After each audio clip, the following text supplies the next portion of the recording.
Hello and welcome to With Winnie in Mind. I am your host, Troy Bassham, along with Heather Sumlin. Oh, and we're so excited because we have Susie Minshew with us today. We've known Susie for, we don't even want to know how many years. I was looking at some emails recently, and we go back at least as far as 2008. Okay, 2008. And I'm gonna introduce her so that I do this correctly. I'm gonna actually read it, okay? Susie Minshew is a two-time United States Olympic Committee Bowling Coach of the Year, has her own coaching business called Strikeability, one of only 18 gold-level coaches in the world. Susie is the author of 4 books, and she's a master instructor for bowling's governing body, the United States Bowling Congress. We are so excited to have Susie here. She is a lot of fun, and we're going to do our best to have a blast today. Thank you. Awesome. we're going to have a blast. We have a blast all the time. Awesome. It's going to be awesome because Susie, if y'all don't know, Susie Minshew, she's one of our favorite people, honestly, one of our favorite people. And it's not just because she sports purple. You know, Heather's got purple going on Just today. for Susie, I wear my purple. Yeah. That is actually your business colors, isn't it? Absolutely. My carpet, the painting on the walls, everything. Everything. regal. Yeah, love, bleed. It is. It's bleed a very purple. healing color. So why don't we do this? Let's just start with kind of the obvious, and that is your background's in bowling. Kind of give us how did you get into bowling, and kind of bring us up to today, if you will. I was working in a veterinary clinic, and somebody called and asked me to bowl on their team. And I thought, I mean, you just take a ball and you throw it at some sticks and knock the sticks down. How hard can this be? So I did it, and boy, that was the end of that. I got hooked, pun intended. Sorry. Yeah, it was very interesting, and I certainly struggled. I got all the way up to an average of 169.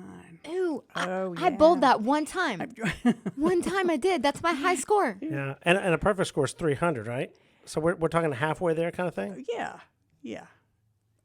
I'd be But proud I of couldn't that. get over that hump, and so I figured out that what I needed to do was get a coach. Duh. And so I did, and I worked with this gentleman a lot for many years, and actually he's the one who got me started in coaching because he taught not only me, but he taught classes. And he asked me to help with his classes, and from then, it just became, everything else was in the way, meaning my other job wasn't my real job. My real job was on my way to bowling. So did you do a lot of competing, and then coaching morphed into more coaching than competing, and now you're a full-time coach? Is that how that kind of works? That's right. That's right. I don't know about other sports in this regard, but in bowling, it's a funny thing about some people think you can't teach it unless you can do it, which is not necessarily the truth. Bowling hat, coaching hat, they're two different hats. But yes, I competed for a while, and certainly you can bring a lot to the table if you compete. You bring a lot to the table when you coach. So I retired, and I'll have to say that the longer I'm away, the better I was. Yeah, Longer go with away, that. the better. I like Yeah. that. Go with that. Yeah. So before we dive in, I have got to know, how did you come up with Strikeability? That's a cool name for a company. I wrote an article, and I taught, and in it I had Strikeability, and I thought, oh my God, that is a cool thing, cool name. And so I hired a guy who drew the logo, which you see here, Yeah. Love it. and Strikeability it is. Because you better be able to strike. Well, yes, Absolutely. Yeah. If you don't get a lot of strikes, you're not going to make it as a professional bowler. That's for sure. true. So, and it's not very easy to bowl 300, a perfect score, at least in the PBA world. Because I just watched 2 weeks, I guess it was 2 or 3 weeks ago, I was watching it. Because actually, it's growing in the last 5-6 years. It's picked up some steam. And they're doing some things right in the professional bowling, making it more We interesting. certainly are. And so I was watching, and this guy bowled a 300, and it was only the 31st time in the history of televised version of professional bowling that had been done. Now, to Really? give you an idea, I've been watching I remember watching bowling TV when I was a kid in the 1980s, watching it. I remember growing up and watching, was it Earl Anthony, I believe. Yes. You know, back in Absolutely. the day. Norm Duke was one that I remember watching. Still Wow, he knows bowling. He's still competing. bowling. Absolutely. And you know him. You worked with him, I have you? do. If I called Norm, he'd probably answer the phone. Oh, that's Oh, cool. we're gonna, Yeah. Norm, we're coming. we're gonna have to get hold of Norm Duke, and there's a lot of others that just come. And now I think there's a senior league, just like the golf. PBA there's a senior 50, tour. yes. And that's getting more and more attention. And you have some of the, guys that are still charismatic, like Pete Weber, still is charismatic a little bit, like it was back in the day. But just seeing some of the new faces, older, come in is exciting because we see that in golf. I do a lot of stuff in golf, and we see that. So to see that a few weeks ago on the PBA, I said, I can't wait to ask Susie what she thinks about bowling today. And yeah, give us a little feedback. Well, How that's is happened because Bolero, which is the company Bolero, bought the PBA. And when they did that, they really put a lot of money into it. Have a very unique CEO in a lady named Coley Edison, and she's very creative in coming up with all these different formats and games and competitions. And yes, it's just been wonderful. That sounds Really, fun. it's been very good, and we've been growing. Wow. And I don't know if most of y'all probably don't know this, but Heather and I both have worked with bowlers. So this is But one I of, did not know that about you, Troy. yeah, Is that right? yeah. I worked with a few bowlers. I've got one kid, Matthew. Shout out to Matthew. I'm not going to embarrass him and give his last name, but up and coming young stud. The kid's about to go on a growth spurt, and when he does, who knows what's going to happen. But yeah, I didn't realize how popular it was among the youth, gaining a lot of Very, very traction, big. Yep. starting to get more and more college exposure and that kind of stuff. So it's an exciting time if you are in bowling. It's definitely something that I think is going to grow and grow. So Speaking of college, let me say that guys are guys the way they are with college, but NCAA is women's bowling. If you can put on a skirt and average 180, you can get a full ride in at least 47 colleges in this country. why didn't I talk to her 10 really years ago? Huh? interesting. So my daughter needs to just take Yes. some lessons. Yes. And so Ashley, if you watch this, bowling is in your future. so tell us a little bit about how you were interested or got into mental management, and if you remember how we met. I think I remember actually, but I want to. You'll have to tell me. I remember how I heard about mental Tell me management. how you heard, because that I don't know. I have had a student, and she knew about it. She was taking bowling lessons, and then she moved to Montana, and she got into archery, and her coach became her husband, and he knew about mental management. So he recommended that to her. They've since moved here. They live right near here now, but I heard about it through her. I bought With Winning in Mind, and I was hooked again. So there you go. All she needed to do is pick up bowling ball and With Winning in Mind. There you Bam. go. Success. That's right. I remember, and I hope I'm right, but there was a free At a church. seminar that we did, and or maybe it was even inexpensive, because I think we did a fundraiser for a pageant organization, and Susie came, I did. and I remember meeting you there, and I actually think it might have been 2006, because I Could have been. remember meeting you, and I thought, how does a bowling coach find out about this pageant seminar that we're doing? And that was my first introduction to you, and I've been fascinated ever since. And you've come to anytime we do an open house or anytime we do something, Susie's there and inviting everyone. And so I've always been a fan. I'm a There's so fan that much to Susie's a learn. fan. Thank you. There's just so much to learn, and even if you see the same thing again, if I saw Freedom Flight today, it would be different than the other times I've seen Freedom Flight, because the people are different. So the energy in the room is different. So yeah, it's always something And to we got to learn. get Dad to do that again soon. Yeah, especially now. It's been a while since he's been on stage, and he loves to do it. So getting That's him what to he did that day. I was so upset that you didn't say bring a box of Kleenex. Oh, Why didn't you tell us? you know, it's funny. I should have known, right? Because my first exposure to Freedom Flight was when Dad was teaching at Eagle U, which is a Oh, yes. leadership camp for kids and young adults. and he did Freedom Flight. It was the first time I'd ever seen him speak. First time I'd ever, as an adult, seen him speak. As a kid seeing him speak, it doesn't count, right? Because I didn't really care, and I didn't think he was all that cool. Sorry, Dad.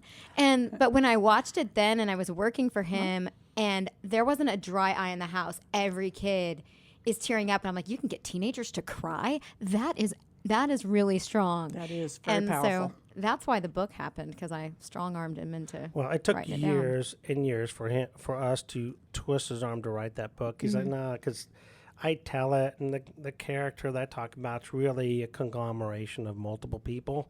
And we're like, then it's an inspired book. Yeah. Right, it's channeled. Okay. Yeah. So everything that is in Freedom, if you haven't read Freedom Flight, then everything that's in Freedom Flight, 100% happens to Lanny is accurate.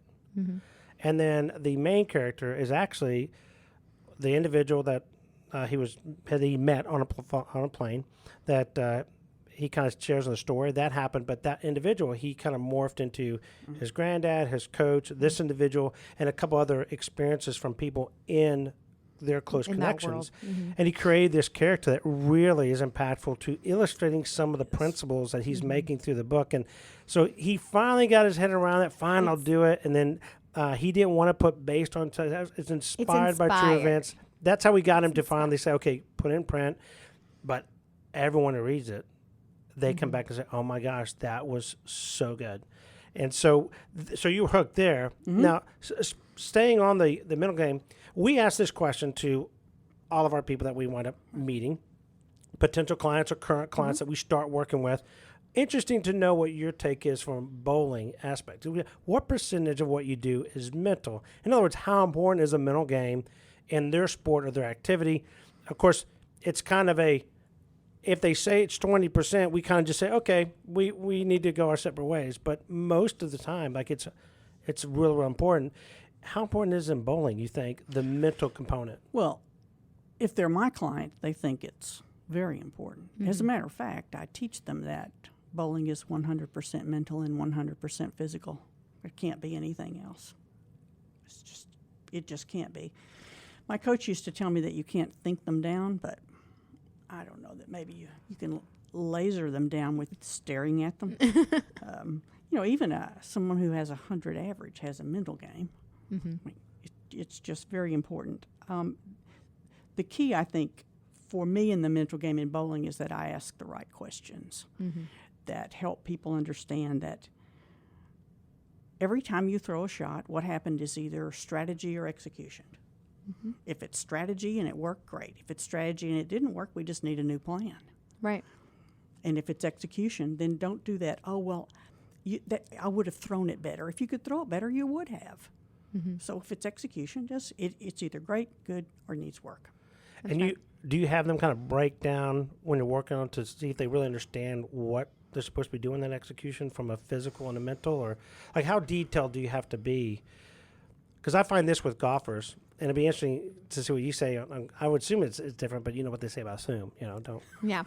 Exactly. But that's exactly where I'm going here, so I might be setting myself up here. So I know enough about the golf swing to know I don't know enough about the golf swing. So, but in the reinforcement phase of a golf swing, I can tell. I've seen enough good golf to know if that was a good shot or not. And so I'll ask them. I say, okay, what's the correction? Now, if I'm asking what the correction, that means it's obvious it wasn't a good shot. And I'm just looking for the way they talk back. I don't need to know all the technical. I'm just looking for, are they breaking down what they should do, or are they just telling me what they did wrong? And I find that a lot of times, especially the younger high school collegiate athletes, very challenging for them to focus on what they should do instead of what they did. There's a big difference among being a competition coach, a teacher, or an instructor. And competition coaching is, for me, constantly evolving. I'm constantly trying to figure out how in the world to make it work. It's different, just like everyone is different. I can remember the founder of our coaching program had a singles event, had a player in a singles event. The guy was really struggling. And the coach's name was Fred. And he says, man, what am I going to do with this guy? Should I tell him to move or change balls or back up? Or, gosh, what? Oh, my gosh. This is just terrible. He's just really struggling. And the guy, Adam, came back and sat down beside him. And before Fred could say anything, Adam said, I wonder if I want pasta or steak for dinner. And it was like Fred realized he's fine. It's me that's all upset. He knows what to do. I need to just shut up. And that's when one of the things that really helped me learn, and constantly being reminded that sometimes intervention isn't necessary. Sometimes feedback isn't necessary. So every time they throw a shot, they're looking back at me, my eyes are rolling, or I'm shaking my head. No, that's no good. Sometimes there just doesn't need to be feedback. How in the world can they learn if I'm always interjecting my opinion and my thought in there? I wish parents understood that too. Yeah, competition though, it's like they're doing a lot. Like they're jumping in. Because in bowling, it's throughout the day. You're bowling multiple games. You can. In tournaments, sure. Plenty of opportunity for a parent to jump in there in between games, or a coach constantly talking to them. And sometimes they just need to get through the day on their own, and it could be a very good learning experience for them. It can be. Well, yes, because what you have to understand is that what you must teach is observation. You don't. It would be nice to say, well, I teach decision making or I teach problem solving, and those are very different things. 'Cause decision making is a pretty quick thing. Problem solving takes a little bit longer. But what I really teach is observation. You have to see what's in front of you, then take that data and do something with it. But it's not always me in their ear giving them feedback. If they need you in their ear, they can't do it on their own. That's exactly right. That's the observation part that they have to learn. I didn't throw it, you did. Yep. What did it feel like? What did you see it do? That kind of stuff. So a lot of the strategy, observation time, obviously you're thinking. It's part of the mental game in that area. And we were talking before the show here of what you were like about mental management, and you said something pretty interesting. It wasn't a certain principle. Like we asked, what's your favorite principle? But with you, it's like, no, you have a kind of a favorite thing about mental management. You mean besides open house? Correct. No, open house is my favorite thing. One of these days, we'll do open house again. I don't want to do things in order, but I also really love With Winning in Mind and the audio CDs of performance coaching. I would say those are my top three in order. And you were saying that the verbiage is very important to you. Oh, the words and language is important. of With Winning in Mind is what sold me and made such a huge difference. I mean, words like imprint and triad and rehearsal, that's a key one. Yeah. And these are things that you probably open the door to your new clients fairly early, I'd imagine, right? You're not waiting for any time. You're like, no, you need to understand some of this early on. Is that correct? The book is always with me. And I will sell it to them. You read them. They don't. I don't make them share their DA with me. If they want to, that's fine. I just want to make sure that they do one. And if they don't want to share it with me, that's fine. But I do urge them to call one of you and kind of go over it because it's. And you're talking about the directive affirmation? I am. Yes. Some of them miss that the pay value is the key thing, or that it must be in the present tense, and I don't want to harp on them. It's different coming from you, so the DA is an important part of it for me. Yeah, and Heather and I have a different opinion on when and how to use that, which is kind of interesting. We'll discuss that in a subscription-based conversation. Yeah, we'll come back to that maybe the end here because Susie might want to know that information. There's something else Colin gets a cut out on the editing. No, that's just to plug that you need to subscribe to our Patreon. Yeah. So getting back to bowling, what do you like to work with? Because you've worked with just about all levels of athletes, I bet. Do you have a favorite group, or is it kind of come and go? Whoever's coachable. Coachable. Yes, Oh, yeah. I don't care if you're 3 years old or 83, left-handed, right-handed. I don't care. As long as you want to learn, I'm there for you. And you're there because you want to be there, not because someone else wants you to be there. Yes. Because that makes it tough when it's somebody else's dream. It does, because I guess I'm a little unique in that, people pay to come see me, so they obviously want to be there, which makes a huge difference. It's a big responsibility, which is why I keep going to classes and learning things. And So how big is the coaching world in bowling? Is it becoming better and better, throughout the world, or are there certain pockets to where, like, yep, people are going to go in this part of the world to excel. Now, like in shooting, I grew up in rifle shooting, and my dad ran the international shooting school, in Seguin, Texas, back in basically the 80s, late 70s, early 90s, but basically the 80s. But the hotbed typically is in Europe, over, year in, year out. If you want the best, you're probably going to go to, Germany or Switzerland, that kind of stuff. Is there like a hotbed for bowling? Because it is international. There's a lot of countries that do this sport. So, or do we find There's like 110 countries that have programs that, when we get in the Summer Olympics, could send participants. So Wow. it's pretty big, yes. But there are training facilities. There are 2 in this country. One is near where we are in Arlington, the International Training and Research Center, Yes. which is what the United States Bowling Congress does. There's one in Florida called Kegel, and they have a training facility they have 25 miles of chain underneath their 12 lanes. Yeah, so that they can put like a thing in there and do it like this and make the lane all unlevel like it is out in the real world. Because no lanes are level. They can't be level. I mean, it's just like your house settles. Yeah, but So they can how wow. many people really think about that? Yeah.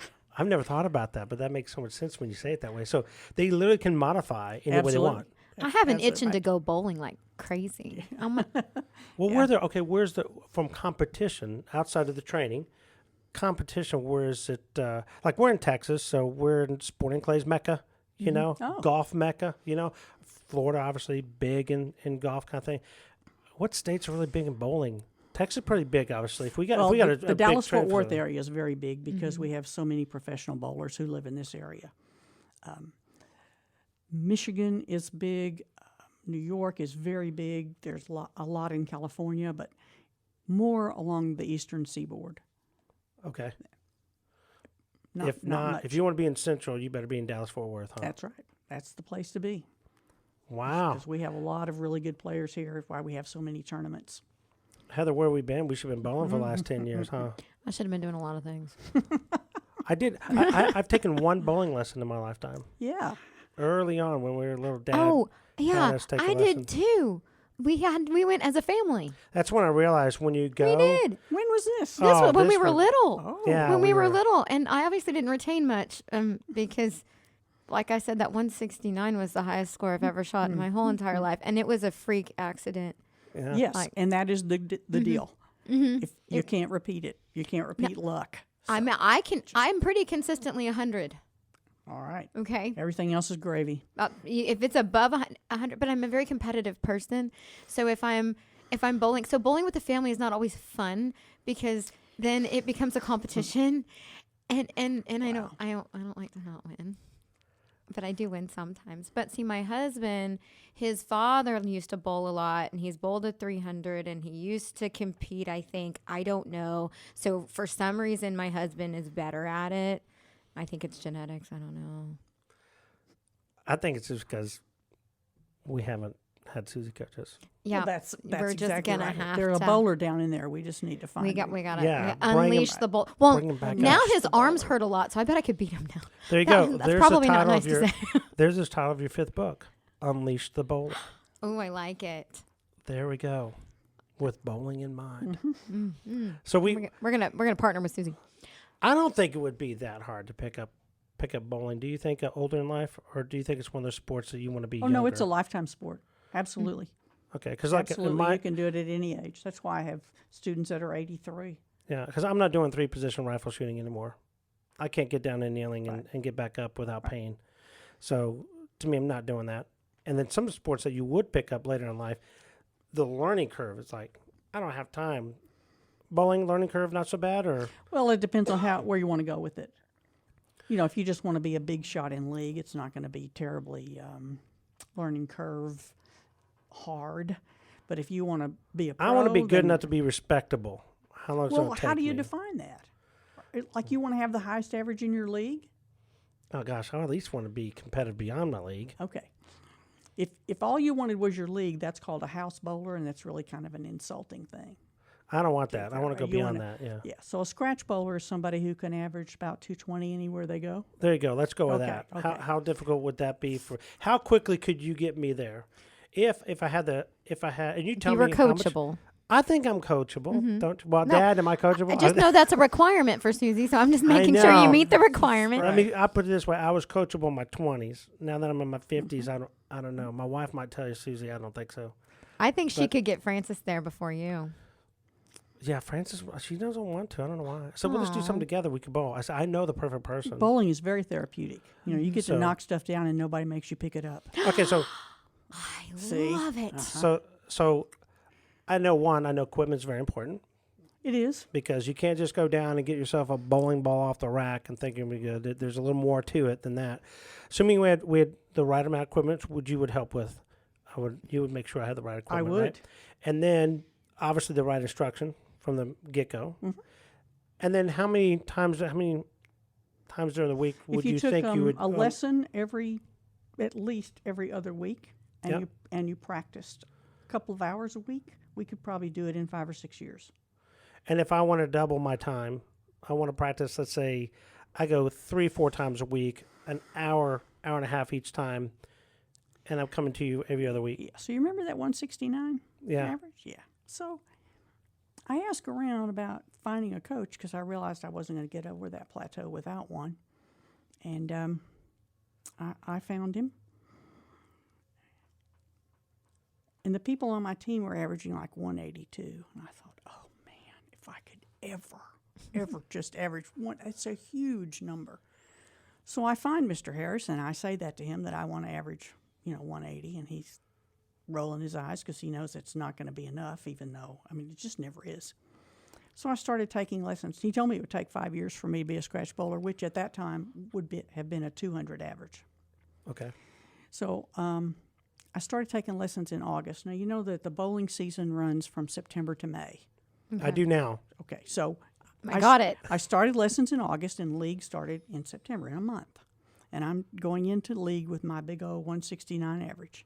And in May of the following year, at the end of that bowling year, I was averaging 152. Oh, yeah. Because you had to relearn what you did. Yeah, you had to unlearn and relearn. That's right. And the next year it was like 160, 170, and then it was 180, and then 190.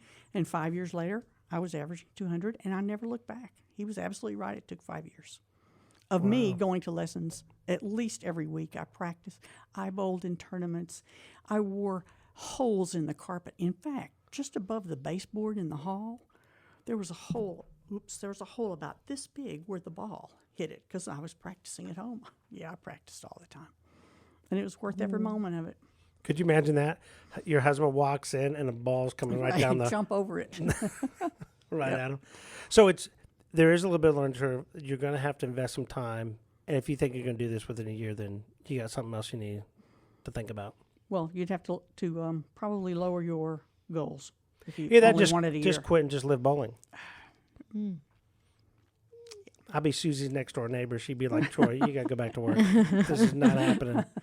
Creating a monster. Let's stick to the middle game. So, but that's exciting that you could actually, within a relatively, if you look at it, 5 years isn't that big of a deal. And you're not investing, an And of course, you're unreasonable doing amount of time. that when every you week. have another job. This is Yeah. your part-time job. If you really wanted to go all in, it would take you less time. Yeah, just need to be good enough to beat Matthew every once in a while. Good That's luck. right. I might be coming after you, boy. Who's Matthew? Matthew's a kid I've been working with. Oh, that His, Matthew. You mentioned him earlier. He's a high school kid. His dad worked with my wife Frances at the same school, and then he got into bowling and just ramping up there. And the kid's just got some natural ability that kind of. Does the high school have a team? That's a good question. I know he's on a. What is it? I don't know if it's a club league or It's like a a club travel sport league. in Texas. It is Yeah. not a varsity sport yet. Yeah. The high school bowling is huge everywhere, but it's really big in Texas. Yeah. Nice. We have some centers here in our area that are like 64 lanes. And when the high school state tournament is held there is no parking spaces anywhere. They come in buses from all over the That's state. a huge deal. They bring cheerleaders. Oh, yes, it's a very big deal. I love that. uniforms, all that. It's a big deal because they're growing to go to college. Mm-hmm. You get those scholarships if they're women, and if they're not, it's NAIA or NCAA. Wow. I love it. So yeah, that mom and dad said that this is his pathway to go to college. It can be. You need Sure you can. need He can get scholarship money. Mm-hmm. yeah. It was like you need something besides academics for some people to motivate them to get through to college, and sports a great way. If it weren't for sports, I don't think I would have gone to college right out of high school. I probably waited a few years and then go, okay, now I need to go back. But sports what motivated me. And so it's exciting to have a sport that's growing, that's making influence, that really it doesn't discriminate against pretty much anybody. It doesn't matter how tall or short you are. That's It right. doesn't matter how strong you That's are. right. If you can walk and move your arm, for the most part, you can probably bowl. Is that fair? Well, that certainly is what we used to say. You know, if you can, anybody can bowl. And yes, that's true, but not always well. Right. Yeah. You can take some mental strategy to be But able not- to really do it well. Not everyone can Amen. be a wide receiver. Not everybody can be a center in basketball. But you know? everybody could bowl. You're right. Exactly. You're right. You know, everybody can lay down, shoot prone in rifle. Now that they took that out of the Olympics. Who was the last person, Susie, to win an American? Who's the last American, and you know this answer, by the way, to win the 3x40 event in the Olympics? I don't know. Yes, you do. What's 3x40? You know the individual. You've met him. 3x40 event. 3 position. Oh, you were talking like, Yeah. I was so lost. Three position? 3 position. Oh, 3x40 is 3 position. Our yes. dad. Yeah, my dad in 1976, the last American to do it. So I would like for America to win that again before they take it out, you know? Mm-hmm. And it's an event that's dear to us because our dad did that event and that kind of stuff. So when they want to add events, you're going to have to take away an event, unfortunately. However, I would not be too heartbroken if they put bowling in there. Mm-hmm. If you're going to put a sport to eliminate, you know, I think 3 position in the near future, I think it's going to go away. I just personally think they're going to wind up getting away. And if they are, if I say I think bowling should be in there, I would, because we said 110 countries. 110 countries, yes. That is huge. And the thing we we're really close for Tokyo, but the decision was made based on youth involvement. So they just did not see yet how many youth are involved. Like worldwide? Oh yeah. Oh, okay. It's just growing. We have a tournament here in this country called Junior Gold, Junior Olympic Gold. Junior And gold's huge. Yes, it was here, 2 or 3 years ago? Yeah. 1,500 kids and their parents and their uncles and their grandparents, and they're here for 2 weeks. It is absolutely huge. It's going to be in a couple of weeks in Indianapolis. So all you have to do is see that to know that that's where the future's going. And I'll tell you something interesting, too, about Junior Gold. They have divisions like under 15, under 17, under 20. The majority of the under 12s are two-handers. Meaning they can bowl either way? No. What do you mean? They Two bowl hands They to bowl bowl. two hands? Yes, You can do that? because of Jason Belmonte, who is the greatest player in the Oh, world. and so that may be how I have to bowl. Am I mistaken, or is he Aussie? He is an Australian. He Yeah. absolutely is. He started bowling. His parents bought a bowling center when he was 18 months old, and of course you can't pick up a ball when you're 18 months old, so he just started bowling two-handed and never looked back. Oh, wow. If it So, works, it works. It Goodness. does, and people are like, that's cheating, and it's like, Might even be better on your body. I don't know. you've got another hand. You can learn to bowl with it. Mm-hmm. And how's it working out for him? He's been doing it. He's been on tour probably 10 years. He has more majors than anyone in history. Wow. And he's only been Wow. bowling like 10 or 12 years on tour yet. It's an amazing thing. Well, I can tell you, back in the day when our dad was competing, if he was a rifle shooter, they would already made it illegal. That's what they used to do. Every time someone dominated back in the day, it's like, wait a You minute, can't do that. hey, he just set a record? Yeah, he was wearing ski boots. No more ski boots. Now we're going to have a specific shoe you have to wear. And it would it kind of got to be kind of a joke kind of thing. So, but you're right. If the object is to, throw this So the thing rule down to is hit stay pins. behind the foul line. Yeah. If you do that, between your legs, as long as you- overhanded, whatever you want to As do. long as you're the one who's getting it down there, Right. You know what? I think you're right. I think where we're going is we need to have two divisions. We need to have two-hand division, one-hand division. More people win. I like it.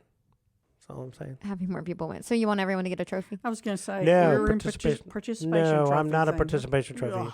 Ugh. But I'm for making it to where more people can. I mean, that's why I like the fact that, it's a very I can get both sides of the fence on college athletics with Title IX and so forth. It helps when you have daughters though to be on the Title IX. Yes. But one thing it did do is it gave more people an opportunity to win. And there's certain things that do I really want to compete with these people when I compete here? You divide it up. You got men and you got women. Now I got more opportunity to win. Because back when Dad competed in 1976, men and women competed in his sport together against each other. Oh. And so that's why that famous picture with him on the podium, sharing the With podium that with Margaret lady. Murdoch was so important because that was the last time that women and men competed together in that event. Now there are some that the skeet's now separate. Skeet used to be co-ed. And so there's, you don't see as many co-ed sports that literally we don't have an advantage and that kind of stuff. I thought billiards, is there really an advantage in billiards being, a male versus female?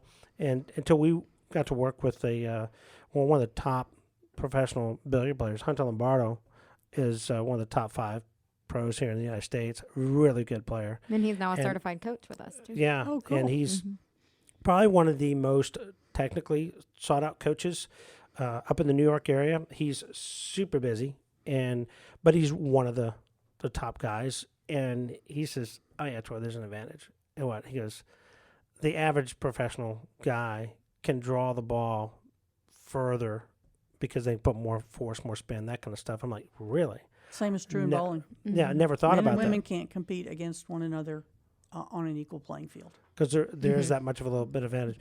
But in rifle shooting, my sport, you lay down, there's no advantage. Now, standing, if flip-flop, women have a biological advantage over men in standing. Because of their balance? One, they're shorter, so lower center of gravity is more stable. And 2, you have hips. Men don't have hips, so you have a platform for your elbow, and the weight distribution and so forth is an advantage. And so, yeah, and they're really, really good. Women, I'm sorry to burst other men's bubble, but women are just better shooters than men. I'm glad I didn't have to compete with them after college. In college, it's a co-ed sport. Is that right? Yeah. I did not know that. It's the only co-ed sport in NCAA athletics. There is another co-ed sport. I don't think it's NCAA, and that's equestrian. Equestrian, yeah. And equestrian, I think, is a co-ed sport in the Olympics. Yes. Which is kind of cool. And so it's interesting when you get into all these dynamics and so forth. But yeah, I think in all seriousness, I agree with you as far as keep it traditional. It's behind the foul line. You got to get the ball. You got to get it down there one way or the other. So, and I would say that there's some people that favor one over the other way. There might be some people physically who are just more, maybe have a natural talent to bowl two-handed, and another one might be more naturally gifted one-handed. Is that fair or not? Well, yes, probably, because if you are, for instance, a pulling guard for the Cowboys, it's going to be more difficult for you to bowl two-handed because you have big pecs. And you're very broad-shouldered, and that just makes a difference. It's almost like if you didn't have any bones in your arm, you would really be able to bowl well. So Gumby'd be great. Yes, exactly. So if you Especially want if he had long levers. if you want to learn how to bowl like Gumby, you can reach out to Susie. So Susie, how do people find out about you if they want to? What's your website and everything? Our website is strikeability.com. That makes so much sense. Strikeability.com. Or you can email at strikeability@gmail. Nice. And you've written 4 books. I have. Which one would you like to plug right now? The Chamber of Bowling Secrets. The Chamber of Bowling Secrets. We have the author of the Chamber of Bowling Secrets. We're going to have Susie back. We will have Susie back. So thank you so much for watching today. Please subscribe to our channel, like it, and share. Thank you so much.